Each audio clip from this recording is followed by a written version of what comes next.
Bonjour mes très chers auditeurs, bienvenue pour un nouvel épisode de notre émission événement. Aujourd'hui, ça va être la deuxième fois qu'on parle d'un événement qui, moi, évidemment, m'a beaucoup parlé, puisque d'ailleurs, j'ai eu la grande chance d'y assister et d'y participer, parce que je pense que c'était les deux à la fois, de savoir l'éprouver et de pouvoir aussi mener des tables rondes passionnantes chaque matin. C'est le festival de l'école de la vie. On a le grand plaisir d'avoir le créateur de ce festival, qui est également le directeur de Néo Bien-être, c'est Julien Perron. Bonjour Julien. Salut Nathalie. Comment vas-tu ? Très bien, merci. Et toi ?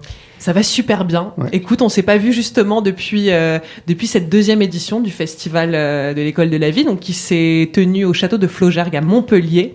Quel bel événement. Ouais. C'est vrai que là, on échange à peine nos ressentis, puisque à ce moment-là, pendant 3 jours, toi, tu n'as pas arrêté de courir dans tous les sens. Comment ça s'est passé pour toi ? Pour moi, ça a été une expérience encore magique. C'était donc notre deuxième édition. On avait fait la première donc l'année dernière dans les Cévennes, et ça a été 3 jours vraiment très intense. C'était la première fois aussi qu'on le faisait sur 3 jours, puisque l'année dernière on l'avait fait sur une journée. Donc il a fallu aussi qu'on prenne ses marques. Il y avait une 50aine de bénévoles, donc il y avait beaucoup de boulot quand même, évidemment. Et en tant qu'organisateur, t'as un peu quand même la tête dans le guidon, donc tu prends pas réellement la mesure de tout ce qui se passe, comme si t'étais un festivalier. T'es plus à faire en sorte que le festival se passe super bien et que tout le monde soit très heureux, quoi.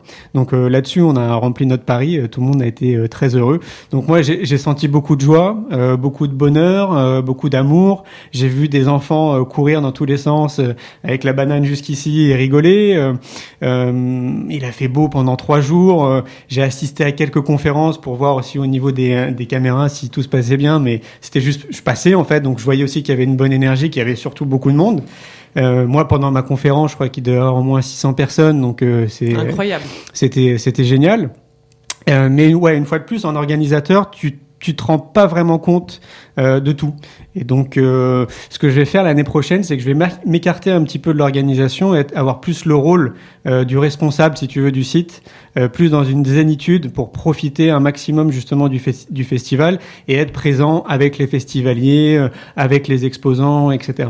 Tu veux dire pas juste gérer toutes les problématiques, parce qu'il y en a forcément. Voilà. Il y a toujours des couacs, et puis ça fait partie des choses. Je crois que la vie n'est jamais un espace linéaire. Il faut qu'il y ait quelques vagues. Et puis, on le sait, moi aussi je le vois avec les soirées que j'organise. Bon, c'est pas sur 3 jours, c'est sur 3 heures, mais ça demande évidemment une grande préparation. Et puis, quand on est organisateur, on a plutôt le relais des problèmes plutôt que des choses qui se passent à merveille, puisqu'on ne parle pas des choses qui vont bien se dérouler. On va surtout évoquer les choses pour lesquelles il y a eu quelques problématiques. Ouais. Moi, j'ai senti qu'en effet, comme tu le dis, les gens étaient passionnés par les interventions des conférenciers. Tu as eu quand même des grands noms en termes de conférences. Il y a même Henri Joyeux qui a conclu, je crois, ce festival. Ouais, une très belle conférence. Ouais, il y a Thomas Dossembourg qui est venu, Conrad, Christian Thalscheller. Il y en avait 26, quoi. Donc, on a eu un beau panel de conférenciers. Effectivement, toi, tu as animé les débats et ils étaient très riches. Moi, le feedback que j'ai là en ce moment, c'est qu'on est en train de faire le montage, tu sais, vidéo. Donc, je vois un peu plus ce qui s'est passé.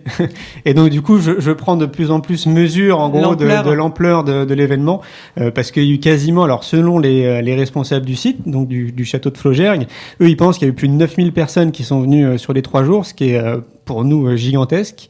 Moi je pense qu'il y en a eu à peu près 7000 selon nos propres statistiques, donc bon, faudrait faire un mix entre les deux, quoi. Et puis c'est vrai, je te rejoins quand tu parlais des enfants qui couraient très librement. Moi je pense que c'est la première fois, et je me suis fait cette remarque, que je vois des parents aussi sereins de laisser justement leurs enfants vivre leur vie. Alors l'idée, parce qu'on n'a pas réévoqué l'idée de ce festival, mais c'est de montrer qu'il existe aujourd'hui des nouvelles formes d'éducation qu'on peut transmettre à travers de l'enthousiasme, qu'on peut donner envie à ces enfants à travers des outils déjà qu'on leur transmet, d'être proches d'eux-mêmes, de pouvoir être dans l'incarnation de ce pourquoi ils sont faits, et qu'on ne finisse pas par les mettre finalement dans des clous, comme c'est le cas aujourd'hui avec l'éducation nationale et le système éducatif actuel. Et puis, je pense que les parents sont eux-mêmes enfermés dans beaucoup de peur, ce qui fait qu'ils sont sans cesse dans la projection et le transfert. Alors, c'est pas dire qu'on sera des parents parfaits, mais je pense qu'on doit aujourd'hui avoir nous-mêmes les outils pour ne pas être sans cesse dans le transfert, et notamment des peurs auprès de nos enfants. Et là, j'ai vu qu'en fait, les parents étaient juste calmes. Les enfants pouvaient même monter aux arbres. À un moment, j'ai vu 4 petits garçons monter sur un arbre qui avait pas l'air très, très solide et personne ne s'en inquiétait. J'ai trouvé ça bien parce que finalement, même quand un enfant tombe, c'est une belle métaphore, et ben, il sait se relever et puis il apprendra de cette expérience et même pas de cette erreur. C'est une expérience. On appelle ça aussi l'école de la vie. Voilà, ça porte bien son nom. Voilà, c'est ça. Mais je partage ça avec toi. Ouais, le festival aussi, il a aussi pour vocation de mettre en avant notre projet, c'est d'école de la vie. On est parti dans l'idée depuis 1 an et demi de créer une école, donc on a appelé l'école de la vie, qui est une école alternative et qui est inspirée finalement de tous ces outils qu'on essaie de mettre en avant pendant le festival. Donc c'est vraiment des outils qu'on peut appeler alternatifs parce que l'éducation dite traditionnelle ne les aborde pas. Donc c'est vraiment un petit panel au final parce qu'il y a 150 exposants et moi je pense qu'il doit y avoir peut-être plus de 1000 activités différentes pour accompagner les parents et les enfants. Et donc, l'école de la vie, c'est un peu ça. Sauf que nous, on va rajouter derrière de la permaculture, enfin d'autres notions qui nous semblent très importantes. C'est aussi pour ça que le festival, d'ailleurs, a lieu en pleine nature, qu'il n'a pas lieu dans une salle enfermée, parce que je sais pas si tu l'as constaté, mais le fait qu'on soit à côté d'une forêt de bambou, qu'il y ait des arbres autour de nous, mais ça a baissé les énergies et ça les a adoucis, quoi. Et quand on se retrouve dans une salle qui est enfermée, c'est tout de suite très différent. Enfin, tu le sais aussi bien que moi, tu fais quand même pas mal de salons. C'est 2 univers et 2 atmosphères complètement différentes. Et beaucoup de personnes nous l'ont dit post-festival, avoir adoré le fait de se retrouver comme ça en pleine nature. C'était magnifique. Quoi. Non, mais le lieu était magnifique. Et en effet, par rapport à des salons, moi je pense à ces fameux salons zen ou salons des médecines douces, où parfois, c'est vrai, on évoque également ces questions-là. C'était pas du tout la même énergie, c'était pas du tout le même lien entre les gens. Comme tu dis, en plus, le soleil est venu couronner le tout. Mais d'avoir, et les bambous, c'est quand même un végétal qui est assez puissant pour ça, puisqu'il ancre. Il y avait une force à la fois masculine, en même temps, la nature est très yin, donc on était à la fois dans cet équilibre de masculin, de féminin, il y avait de la douceur et il y avait de la passion. Moi j'ai beaucoup aimé, je me suis pas du tout sentie fatiguée après les 3 jours, comme quand on peut tu vois, assister ou participer à un salon pendant 3 jours. En effet, on est dans un espace clos, là ça permet de circuler surtout, et puis comme tu dis, t'es là aussi pour transmettre que l'idée de la nature, elle est primordiale dans notre rencontre à nous-mêmes, et pour tous ces enfants. Je pense qu'il y a beaucoup d'enfants, alors peut-être moins les enfants de Montpellier parce qu'ils sont plus proches de la nature, mais nous, on est des enfants citadins, on a grandi à Paris, et c'est vrai que peut-être pour nos enfants, on aimerait quelque chose de différent. En tout cas, on mesure l'importance aujourd'hui d'être proche de la nature. Donc, en effet, c'était un écrin d'une beauté fantastique. Il est magnifique ce château. Ce qui nous a étonné aussi, c'est le fait que quasiment 90% des festivaliers venaient des 4 coins de la France et venaient pas de l'Hérault ou du Languedoc-Roussillon. Alors ça nous a vraiment impressionné. On avait déjà eu ce constat l'année dernière dans les Cévennes. Alors les Cévennes, pour situer, c'est à peu près à 80 km de Montpellier. On était à 800 mètres d'altitude. Le terrain pour accéder était assez compliqué. Donc, il fallait être très motivé quand même pour venir, quoi. Et ce qu'on s'est aperçu, c'est qu'il y avait, donc, il y a 600 personnes sur une journée qui sont venues et qui, pareil, venaient des 4 coins de la France. Et on s'est dit, c'est quand même étrange, quoi. Et donc là, cette année, rebelote. Donc, plus de 9000 personnes qui viennent des 4 coins de la France. Alors ça, moi, ça me scie, quoi, si tu veux. Je me dis, mais ce que je vois derrière tout ça, c'est vraiment la conviction profonde que j'ai avec le projet de l'école de la vie, c'est que ce sujet-là, donc le sujet de l'éducation, ça nous concerne tous. Et je crois que vraiment tout part de l'éducation. Si on veut vraiment faire en sorte que notre société avance avec plus de bon sens, on peut donner une définition à bon sens, je pense qu'il faut que ça parte de l'éducation. On aura beau tout faire, on pourra avoir plein de thérapeutes, regarder plein de films, écouter plein de conférenciers. Je crois que si on part dès la base, en gros, on résout l'équation. C'est un peu ce que dit Pierre Rabhi avec l'agriculture au final, quoi. Si on change l'agriculture, on change quasiment notre planète, quoi. Et peut-être qu'il faudrait s'axer du coup un peu sur les deux, quoi, peut-être sur l'agriculture et sur l'éducation, quoi.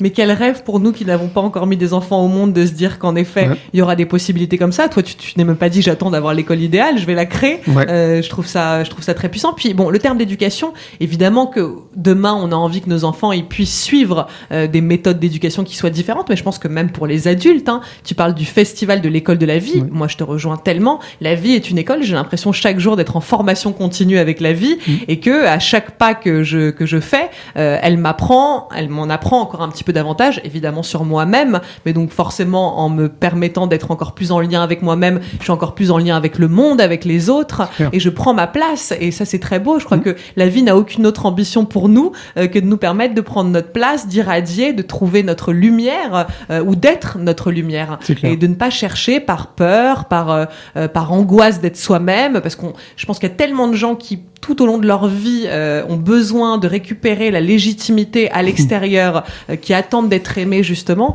et qui un jour se rendent compte que la vie a tout mis en œuvre pour les pousser à trouver ça d'abord en eux-mêmes. Donc finalement l'éducation, oui, pour les enfants, mais en tant qu'adulte aussi, on continue d'être éduqués. Qu'est-ce que t'en penses ? Ah bah très clairement, en fait, l'idée de l'école de la vie, c'est qu'il faut une école pour les enfants, pour les parents et pour les enseignants. Très clairement. Donc moi je te rejoins à 200%, quoi. Et l'école de la vie, c'est ça, c'est que si on peut accompagner au mieux dès le départ les enfants justement à se révéler et à être ce qu'ils sont en tant qu'être humain, bah c'est pari gagné, quoi. C'est-à-dire qu'on aurait pu ce travail de déconditionnement à opérer parce que justement, on les aurait accompagnés au mieux. Alors, ceci dit, il faut quand même rappeler que moi, j'invente rien. Hein. Il y a quand même 800 écoles alternatives en France, enfin 850, je crois, cette année. Évidemment, tous avec des courants très différents. Nous, on a une vision qui est différente, évidemment, d'autres écoles, mais il faut quand même le savoir parce qu'il y a beaucoup de gens qui sont pas au courant. Il y a 800 écoles alternatives en France. Le seul point sur lequel c'est un peu un frein, c'est que ça coûte cher. C'est des écoles où tu peux mettre jusqu'à 600 € par mois pour ton enfant, et c'est clair que c'est pas réservé à tout le monde. Donc nous, de notre côté, justement, on a réfléchi à ça. On s'est dit, au final, une école, c'est juste une entreprise. Et donc, du coup, il faut réfléchir à un modèle économique. Et donc, du coup, on a réfléchi à un modèle économique qui permettrait justement que ce soit accessible au plus grand nombre, quoi. Voilà. Alors, quel est-il ce modèle économique ? Ça reste secret encore ? Bah oui. Non, parce que juste pour rebondir là-dessus, en préparant justement un débat qui évoquait la question financière, je me suis rendu compte qu'en fait, par exemple, les écoles Steiner, elles regardent les revenus des parents et en fonction des revenus, en fait, elles calculent ce que les parents donnent. Donc peut-être que ça reste encore un petit peu élevé, hein, je sais pas, j'ai pas vraiment, je me suis pas soumise à la situation, mais il semblerait que certaines écoles trouvent des moyens de rendre accessible. Bah, c'est certaines écoles, comme tu dis, quoi. C'est pas encore généralisé, quoi. Au même titre que faut quand même pas oublier que l'éducation nationale, faut pas non plus leur tirer dessus, hein, parce qu'il y a des initiatives positives qui se passent en interne. Il y a des directives qui sont proposées aux enseignants qui sont hyper intéressantes. La seule difficulté, c'est que les enseignants ne sont pas formés pour appliquer ces directives. Donc c'est un peu dommage, quoi. Mais il y a des initiatives très intéressantes. Et puis, il y a des écoles aussi qui mettent en place des process super intéressants, du yoga, de la sophrologie, etc. Donc, mais c'est pas toutes les écoles. Donc, au même titre que les écoles alternatives, pour le moment, ça concerne pas tout le monde. Donc, ce qu'il faut, c'est parler un peu de tout ça pour essayer de semer des graines et que ça donne des idées à d'autres personnes, quoi. Et puis, finalement, est-ce qu'enseignant, c'est pas un des plus beaux métiers du monde ? Évidemment, bon, nous, on pourrait juger qu'on a aussi des métiers merveilleux, parce qu'on se crée aussi nos métiers autour de ce que l'on est. Mais je pense qu'on est vraiment dans un monde où on valorise pas en fait les enseignants, on valorise pas les personnes qui reçoivent nos enfants chaque jour, des classes de 30 enfants à gérer, c'est quand même énorme. Déjà, ils sont souvent sous-payés, leurs conditions de travail sont compliquées, les affectations sont parfois difficiles. En fait, on leur rend pas la tâche facile.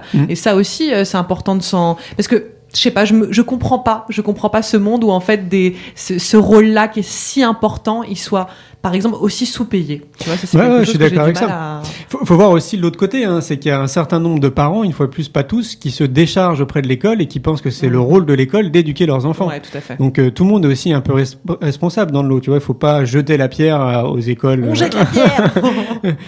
Tout le monde est un peu responsable, au même titre que la protection de l'environnement. Finalement, les industriels, nous en tant que particuliers, enfin tout le monde doit faire quelque chose, quoi.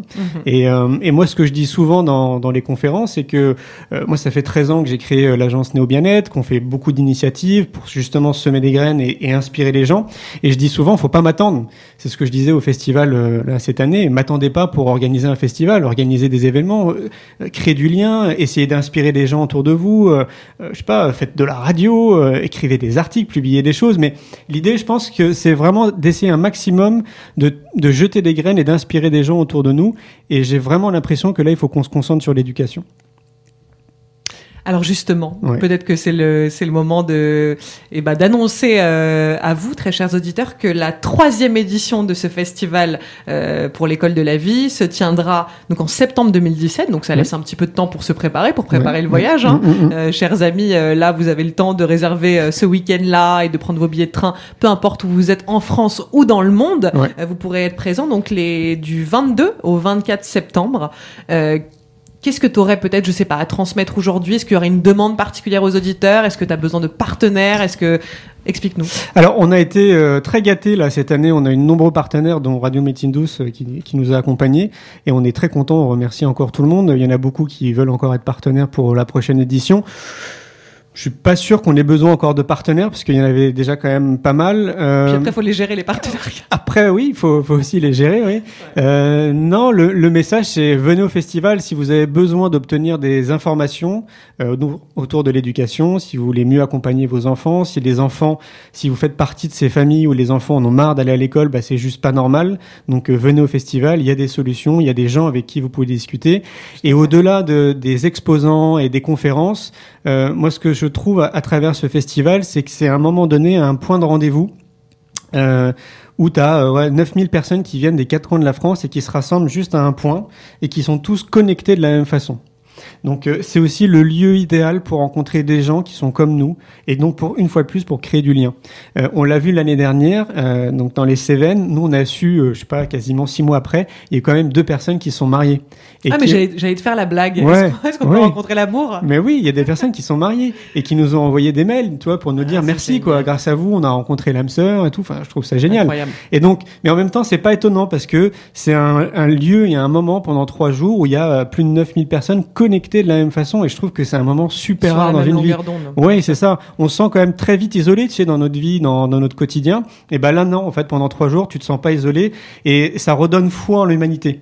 C'est ce qui ressort aussi beaucoup, tu vois, à travers le festival. Ça nous redonne foi. C'est un peu comme si tu allais voir un bon film, inspirant, et que tu sortais de ce film et tu disais, ah ouais, c'est bon, je vais passer à l'action, en gros, maintenant, quoi. Donc, si vous êtes dans ces énergies, bah, c'est clair, il faut venir à Montpellier du 22 au 24 septembre 2017. C'est au château de Flaugerec. Alors, j'adore l'idée. En fait, moi, je crois que j'ai aussi, l'univers m'a soufflé à l'oreille l'idée de ces soirées sens et expérience, également pour cette idée-là à la base. Bon, il y avait derrière l'idée de promouvoir la radio et de la faire connaître, de faire connaître tous ces outils-là, de les rendre accessibles à travers un spectacle, que les gens qui ont encore un petit peu peur de se lancer dans un stage puissent simplement, avec 2h30 de spectacle, goûter à différents outils. Mais j'étais partie de ce constat de me dire, en fait, pour relier les humains les uns aux autres, il faut leur permettre de vivre une émotion en commune. Et donc, c'est exactement ce que tu décris là. C'est-à-dire qu'en fait, les gens vivent un moment dans un espace-temps où ils se sentent proches les uns des autres parce qu'il y a une émotion commune qu'on a tous partagée en effet. Et puisque j'étais présente, je peux encore plus en témoigner. C'est ça. Et en effet, c'est comme ça qu'on relie l'humanité et qu'on permet aux gens de retrouver foi. Ouais. Ça me parle beaucoup. Tout me parle beaucoup en fait. On est tout à fait sur la même longueur d'onde, quoi qu'il arrive. Mais tu sais, en t'écoutant, je crois que cette émotion, elle a un nom. C'est l'amour. Eh ben oui. Ouais. C'est l'amour. Exactement. Alors, chers amis, rendez-vous, notez la date en avance, du 22 au 24 septembre 2017 au château de Flaugerec. Donc, c'est très proche de Montpellier. On peut venir en train. Pour vous, les Parisiens, c'est vraiment pas loin. Ouais, il y a un tram qui nous mène là-bas. Il y a un grand parking juste à côté. Enfin, c'est hyper accessible. Ouais. Et si vous aspirez à finalement vous enrichir déjà de rencontres, parce que c'est ça qui compte, de se laisser aller vers l'inconnu. On ne sait pas quelles rencontres on va pouvoir faire, mais sachez que vous allez faire des rencontres intéressantes, voire passionnantes, voire transcendantes. Mais si vous aspirez en effet à vivre et à pouvoir mettre en place dans votre vie une forme d'éducation qui est différente, évidemment pour vous-même, pour vos enfants et pour une école de demain et pour une inspiration de chaque jour, parce que je te rejoins aussi, on est tous des petits colibris et on peut tous faire quelque chose à notre échelle. Donc voilà, un espace d'inspiration comme on les aime. Est-ce qu'on peut retrouver les informations sur un site internet? Oui, c'est Festival pour l'école de la vie. Vous allez sur Google et vous tapez, Google. Et vous tapez festival. C'est le Google alsacien de Google. C'est ça. Et vous tapez festival pour l'école de la vie, tout simplement. Merci mon cher Julien, merci à toi, quel Nathalie. Bonheur de t'avoir retrouvé et on vous dit à très bientôt. Donc on se retrouve, nous, je pense avant, mais en tout cas on note la date 22-24 septembre 2017. À très vite. Salut, à bientôt.